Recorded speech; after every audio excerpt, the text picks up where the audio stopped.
السلام علیکم ورحمۃ اللہ وبرکاتہ۔ نحمدہ ونصلی علی رسول کریم وعلی آلہ وصحبہ اجمعین، اما بعد۔ آج انشاءاللہ سیرت کا آغاز ہوگا کہ دنیا کے دلہا سرکار، دونوں جہانوں کے حبیب، میرے حبیب، آپ سب کے حبیب، سارے نبیوں کے حبیب، میرے رب کے حبیب صلی اللہ تعالی علیہ وآلہ وسلم کی سیرت انشاءاللہ شروع کریں گے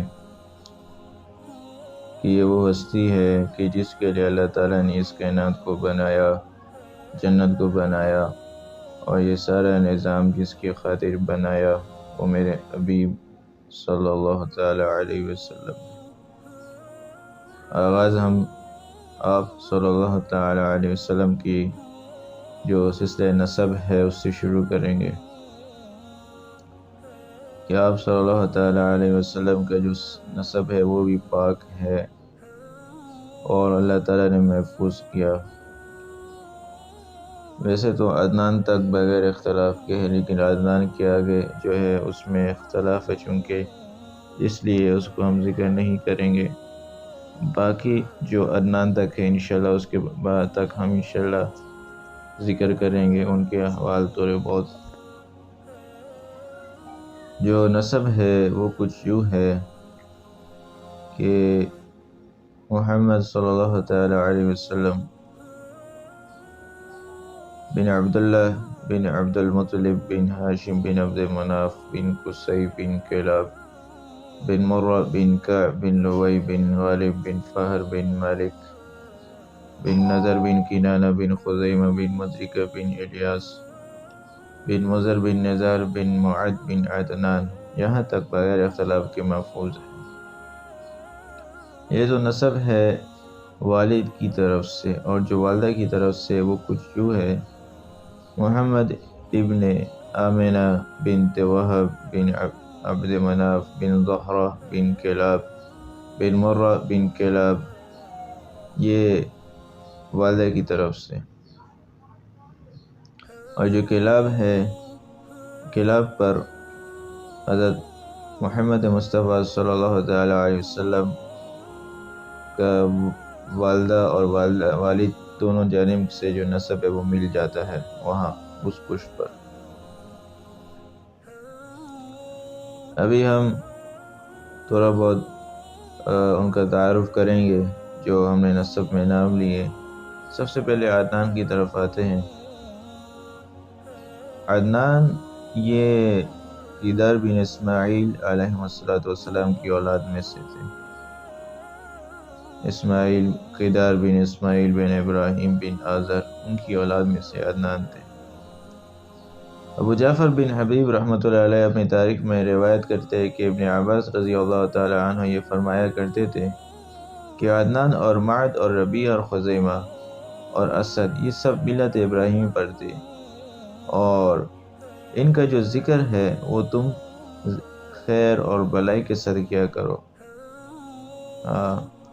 رسول اللہ صلی اللہ تعالی علیہ وسلم نے بھی ارشاد فرمایا کہ مضر اور ربیع کو برا مت کہا کرو کیونکہ وہ اسلام پر تھے۔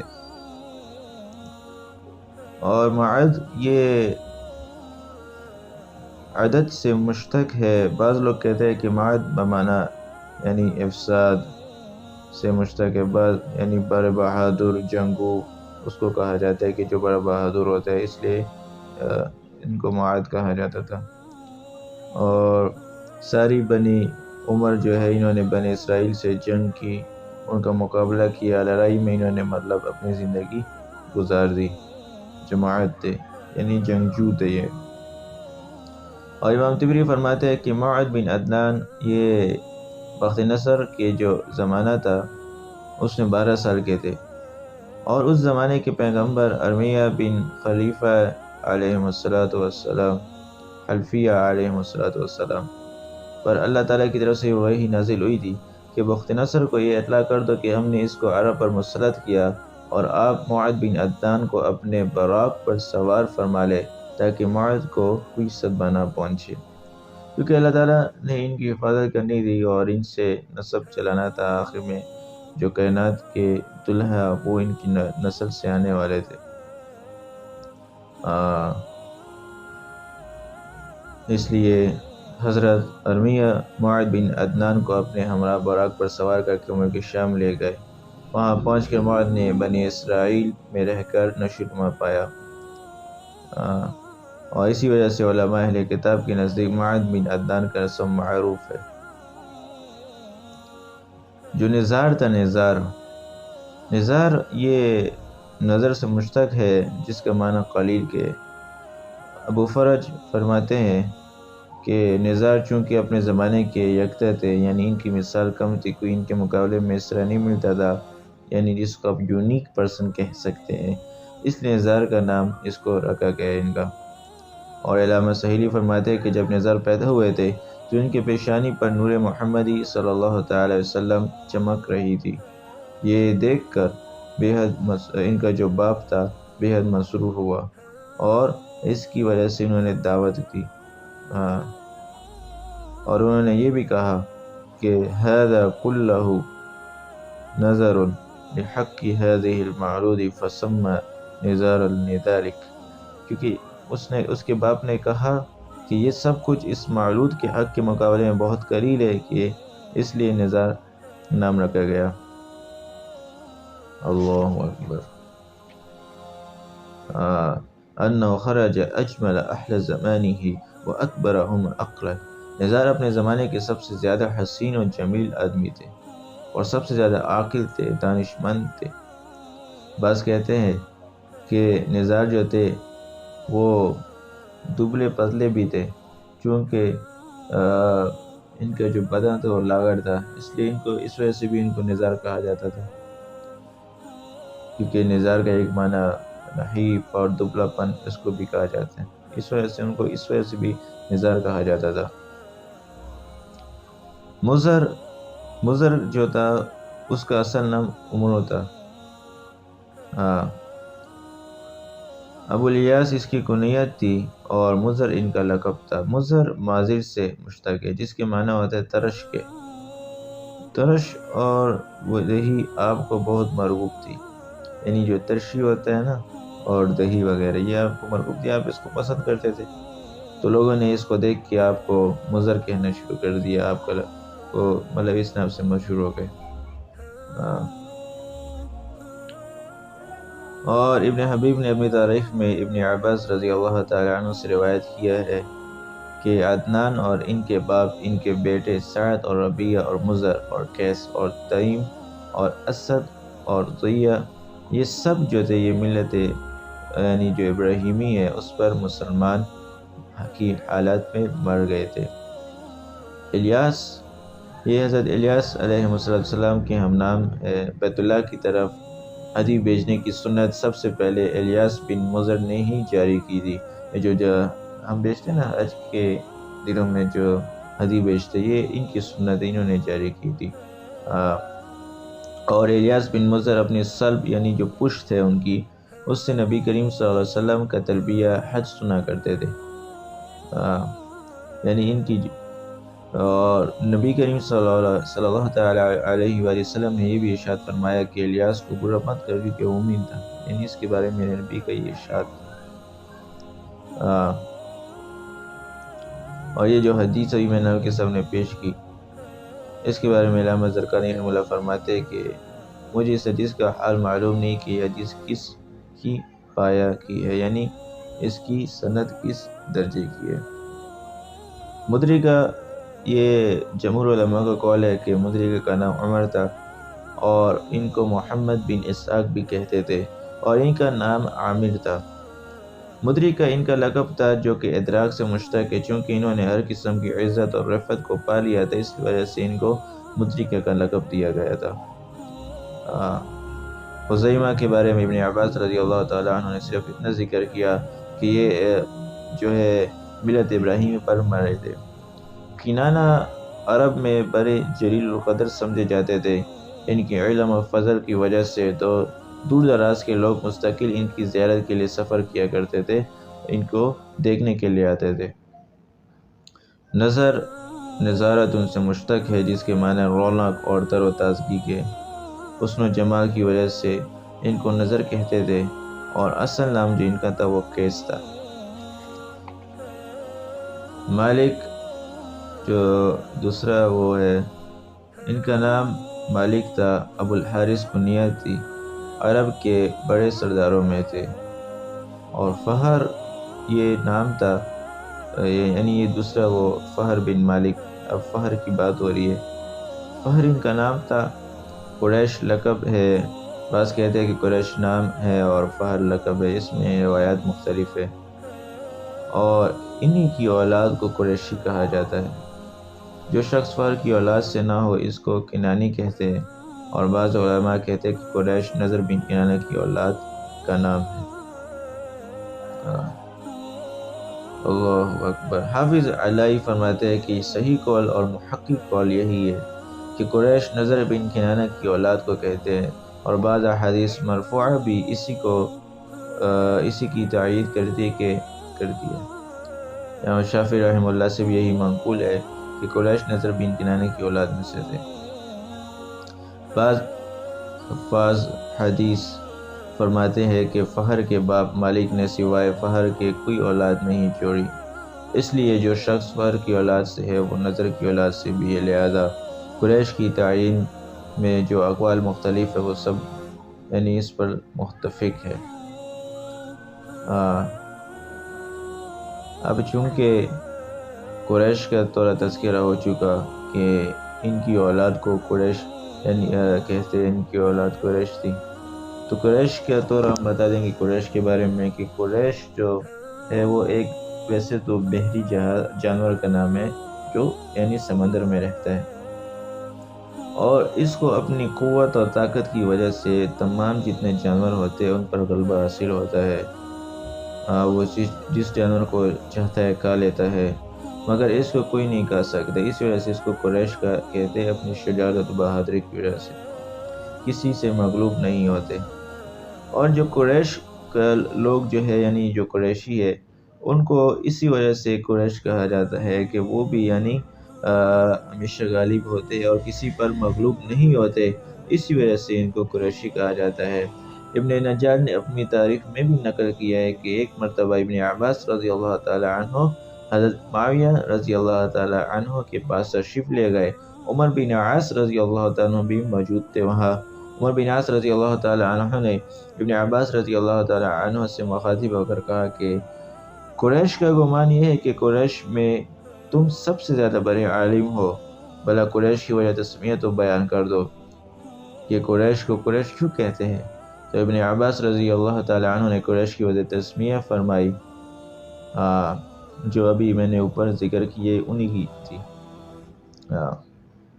اور عمر بن عاص رضی اللہ تعالیٰ نے فرمایا اچھا اگر اس بارے میں کوئی شعر یاد ہو تو وہ بھی سنا دو۔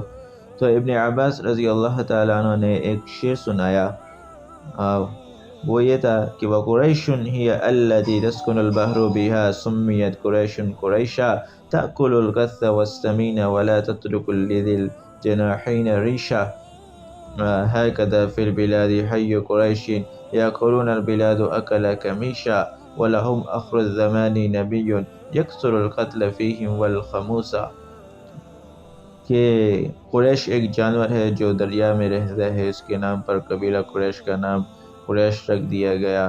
وہ جانور جو پتلے دبلے اور موٹے جانور کو کہا جاتا ہے پر تک نیا یعنی ان کو بالکل چھوڑتا نہیں ہے، اسی طرح قبیلہ قریش شہروں کی سرعت کے ساتھ کہا جاتا ہے، اور اسی قبیلہ قریش میں سے آخر زمانے میں ایک نبی ظاہر ہوگا جو خدا کے نافرمانوں کو کثرت سے قتل کرے گا اور زخمی کرے گا۔ یہ قریش کے بارے میں تھوڑا بہت میں نے بتایا۔ کعب، یہ سب سے پہلے جمعے کے دن جمع ہونے کا طریقہ جو ہے وہ کعب بن لوئی نے جاری کیا تھا۔ کعب بن لوئی یہ جمعے کے روز لوگوں کو جمع کرتے تھے اور اللہ تعالیٰ کی حمد و ثنا بیان کرتے تھے۔ آسمان، زمین، چاند، سورج، ستارے، یہ سب اللہ تعالیٰ نے بنایا، پھر اس طرح اللہ تعالیٰ کی حمد و ثنا بیان کرتے تھے، اور یہ بھی پھر فرماتے تھے کہ صلح رحمی کرو، اور اس سے نصیحت کرتے تھے، اور یہ بھی فرماتے تھے کہ میری اولاد میں سے ایک نبی آنے والا ہے، اگر تم اس کا زمانہ پالو تو اس کی اتباع کرنا۔ تو یہ مطلب اس کے بارے میں تھوڑے بہت میں نے آپ کو ذکر کیا ہے۔ ہاں، مرہ یہ مراد سے مشتق ہے، جس کے معنی ہے تلخی کے ہے۔ جو شخص شجاع اور بہادر ہوتا ہے اس کو یعنی مرہ کہا جاتا ہے۔ عرب لوگ اس کو مرہ کہتے تھے کیونکہ یہ اپنے دشمن کے لیے تلخ تھا، اور یعنی یہ ان کے مقابلے میں ڈٹ جاتا تھا اور شجاعت و بہادری سے ان کا مظاہرہ کرتا تھا، اسی وجہ سے ان کو مرہ کہتے ہیں۔ اور جو صدیق اکبر رضی اللہ تعالی عنہ ہے اور حضرت طلحہ رضی اللہ تعالی عنہ ہے، وہ انہی کی اولاد میں سے ہے۔ کلاب یہ کلب کی جمع ہے، اور ابو القریش الاعرابی سے کسی نے دریافت کیا کہ اس کی وجہ تسمیہ یعنی اس کی کیا وجہ ہے، اس کی وجہ تسمیہ کیا ہے کہ تم لوگ اپنی اولاد کے لیے کلب، کتا وغیرہ، زیب، بیڑیا اس قسم کے برے نام رکھتے ہو، اپنے غلاموں کے لیے مرزوق، رزق دیا ہوا، رباح، نفع پانے والا اس قسم کے عمدہ نام رکھتے ہو، یعنی خود تو اپنے لوگوں کے لیے برے نام رکھتے ہو اور جو اپنے غلاموں کے لیے اچھے نام رکھتے ہو۔ تو یہ سوال اس نے کیا، تو ابو قریش اعرابی نے یہ جواب دیا کہ بیٹوں کے نام دشمنوں کے لیے اور غلاموں کے نام اپنے لیے رکھتے ہیں، یعنی غلام تو اپنی خدمت کے لیے رکھے جاتے ہیں، اس وجہ سے۔ برخلاف اولاد کے وہ دشمن سے سینہ سپر ہو کر جنگ کرتے ہیں، اس لیے ان کے لیے یہ نام تجویز کیے گئے ہیں۔ اللہ اکبر۔ قصی کا نام مجمع تھا، یہ جمع سے مشتق ہے، یعنی قصی نے چونکہ قریش کے متفرق اور یعنی جو مختلف قبائل تھے ان کو جمع کیا تھا، اس لیے ان کو یعنی مجمع کہتے تھے۔ اور قریش ابتدا میں متفرق تھے اور ایک جگہ آباد نہ تھے، کوئی پہاڑ پر رہتا تھا، کوئی صحرا پر رہتا تھا، کوئی وادی میں رہتا تھا، کوئی گھاٹی میں رہتا تھا، کوئی غار میں رہتا تھا۔ تو قصی نے سب کو مکہ کے دامن میں جمع کیا، سب کے سب یعنی یہاں رہنے لگے اور یعنی ایک جگہ آباد ہو گئے، تو اس وجہ سے اس کو مجمع کہا جاتا تھا، یہ اس کا اصل نام تھا اور قصی کے نام سے یہ مشہور تھا۔ اور قصی جو تھے یہ بڑے حکیم تھے، دانا تھے، شخص تھے، ان کے کلمات حکمت سے نقل کیے گئے جاتے تھے، اور یعنی جو لعیم اور کمینہ کا اکرام کرے وہ بھی اس کے لوم یعنی کمینہ پن میں شریک ہے، جو اپنے مرتبے سے زیادہ طلب کرے وہ مستحق محرومی ہے، اور حاسد یہ دشمن انفی ہے، اور مرتے وقت اپنے بیٹوں کو یہ نصیحت کی، یہ سب مطلب ان کے یہ الفاظ کلمات ہوتے تھے۔ اور یہ جو قصی تھا اس کو عرب میں ایک خاص اقتدار حاصل تھا، تمام لوگ ان کے مطیع اور فرمان بردار تھے، اور قصی نے دار الندوہ کے نام سے ایک مجلس مشاورت قائم کی تھی، جس میں تمام اہم امور کے مشورے کیے جاتے تھے، نکاح اور یعنی اس طرح جنگی مہارت کے متعلق اسی مجلس میں یعنی مشورہ ہوتا تھا۔ تجارت کے لیے جو قافلہ روانہ ہونا ہے وہ بھی اس مقام سے روانہ ہوتا، سفر سے جب واپس آتے تو اول دار الندوہ میں آ کر اترتے، گویا کہ دار الندوہ عرب کا یعنی دارالحکومت کہہ دے، یعنی باب حکومت کہہ دے، یا اس طرح مطلب خاص جگہ تھی۔ اور حجابت یعنی جو حج کے لوگ آتے اور سقایت اور یعنی پانی پلانا وغیرہ یہ سب کچھ مطلب ادھر سے کرتے تھے، اور ان سب کو امور کو سنبھالنے والے یہ قصی ہوتے تھے، تمام مناصب کو اس طرح سنبھالتے تھے۔ اور ان کے بعد یہ منصب اور عہدے مختلف جو قبائل تھے ان میں منقسم ہو گئے تھے۔ اب مزید کے جو آگے ہے حجابت، سقایت، رفادت، یہ تو ان کی عمارت ہو گئی، سفارت ہو گئی، یہ سب مطلب ان کے کام تھے، ان کی ڈیوٹیز تھی جن کو یہ سر انجام دیتے تھے۔ اب ان کی تفصیل میں آگے نہیں جاتے، جو ہمارا مقصد ہے اس کی طرف آتے ہیں۔ اللہ اکبر کبیرہ۔ یہ تو ہم نے بیان کیا آپ کو کس کا، یعنی جو کلاب کی بن قصی، یہ جو قصی ہے اس کے بارے میں ہم نے آپ کو بیان کیا۔ اب آگے چل کے ہم آپ کو بیان کریں گے جو باقی ہے، ہاشم ہو گیا اور اس طرح عبد المطلب ہو گیا، اس طرح دیگر جو نام ہیں ان کا بھی انشاءاللہ آپ کے سامنے تذکرہ کریں گے۔ اچھا اکبر، اللہ اکبر۔ ہاشم، یہ امام مالک رحمہ اللہ اور امام شافعی رحمہ اللہ فرماتے ہیں کہ ہاشم کا نام عمر تھا۔ مکہ میں قحط تھا، ہاشم نے شوربے میں روٹیاں چور کر کے اہل مکہ کو کھلائی، اس لیے ان کا نام ہاشم رکھا گیا، کیونکہ ہاشم حشم سے اور حشم کے معنی چوڑا کرنے والا، اسی وجہ سے ان کو ہاشم کہا جاتا تھا۔ اور یہ جو عمر ہے یہ بلند مرتبے نے اپنے قوم اور تمام اہل مکہ کو شریک بنا کر کھلایا، اور مکہ کے لوگ قحط کی وجہ سے لاغر اور ناتواں تھے، ایک مرتبہ نہیں بلکہ بار بار اہل مکہ کو اس طرح کھلایا کرتے تھے۔ ان کا جو دسترخوان ہوتا تھا بہت وسیع ہوتا تھا، اور یعنی ہر کوئی مطلب ان کے دسترخوان پر حاضر ہوتا، غریب، مسافر، یعنی سب یہ آتے تھے۔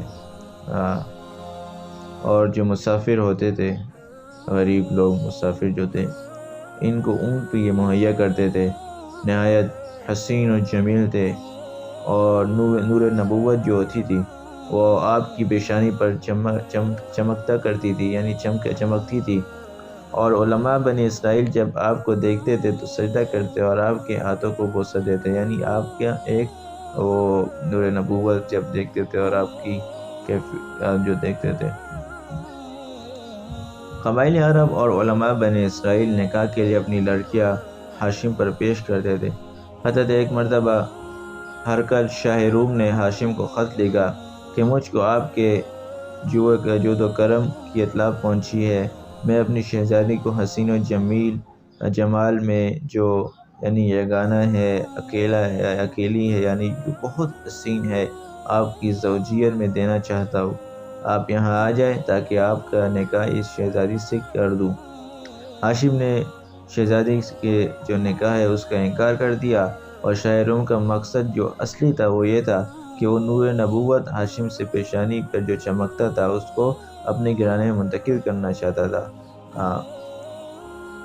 اور جو ہاشم ہے ان کی جو وفات کے وقت عمر تھی وہ جو تھی 25 سال تھی۔ ہاشم نے سب سے پہلے جو قریش میں دستور جاری کیا کہ سال میں 2 مرتبہ تجارت کے لیے قافلہ روانہ ہوا کرے، موسم گرما میں شام کی طرف اور موسم سرما میں یعنی یمن کی طرف۔ اس دستور کے مطابق ہر موسم میں قافلہ روانہ ہوتا، اور یہ ایسے قریش میں بھی اس کا تذکرہ ملتا ہے سورہ قریش میں۔ ہاشم نے اپنی قوم کے لیے 2 سفروں کا طریقہ جاری کیا، ایک سفر سردی اور ایک گرمی کا، یعنی تجارت کے جو بیچتے تھے۔ ہاشم نے حکومت یمن اور حکومت روم سے قریش کا کاروان تجارت کی حمایت اور حفاظت کا حکم حاصل کیا۔ عرب کے راستے عموماً چونکہ لوٹ اور تجارت سے مامون نہ تھے، اس لیے ہاشم نے قبائل سے یہ معاہدہ کیا کہ ہم تمہاری ضرورتیں پہنچایا کریں گے اور تم ہمارے لیے قافلے کو کسی قسم کا ضرر نہ پہنچانا۔ اللہ اکبر، یہ کچھ حالات میں نے آپ کے سامنے پیش کیے۔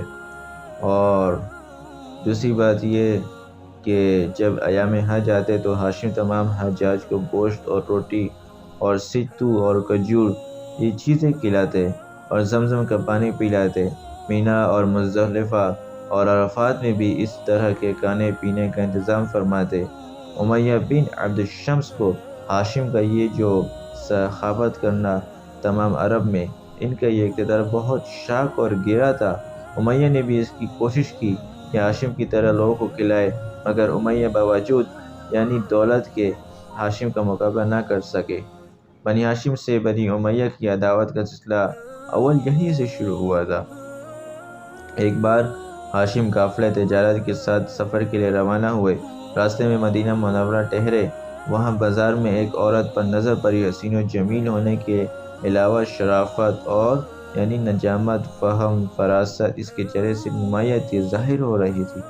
ہاشم نے دریافت کیا کہ عورت کس کی منقوح ہے، تو معلوم ہوا کہ یہ اصحیہ بن جلاح کی منقوح تھی، جس سے عمر اور یعنی معبد یہ دونوں لڑکے پیدا ہوئے تھے۔ بعد میں اصحیہ نے اس سے طلاق دے دی تھی، یعنی پھر وہ طلاق ہو گئی تھی۔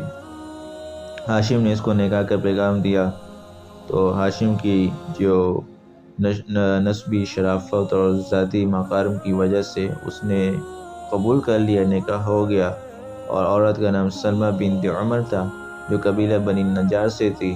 نکاح کے بعد ہاشم نے ایک دعوت دی جس میں تمام قافلہ والے شریک تھے اور کچھ لوگ قبیلہ خزرج کے بھی مدعو تھے جو وہاں حاضر ہوئے تھے۔ ہاشم نے نکاح کے بعد کچھ دن مدینہ میں قیام کیا۔ سلمہ کو حمل ہو گیا جس سے عبدالمطلب پیدا ہوئے، اور جس وقت وہ پیدا ہوئے تو سر میں ایک بال سفید ہو گیا تھا، اس لیے شیبہ نام رکھا گیا۔ ہاشم قافلہ کے ساتھ غزوے کی جانب روانہ ہوئے اور غزے پہنچ کر ہاشم کا انتقال ہو گیا اور وہی مدعون ہے۔ یہ تھوڑا بہت ہاشم کے بارے میں نے آپ کو بتایا۔ اس کے بعد عبدالمطلب ہے۔ عبدالمطلب کا انشاءاللہ اگلے ویڈیو میں انشاءاللہ تذکرہ کریں گے، اور مزید ویڈیو کے لیے آپ چینل کو سبسکرائب کریں اور شیئر کریں۔ السلام علیکم ورحمۃ اللہ۔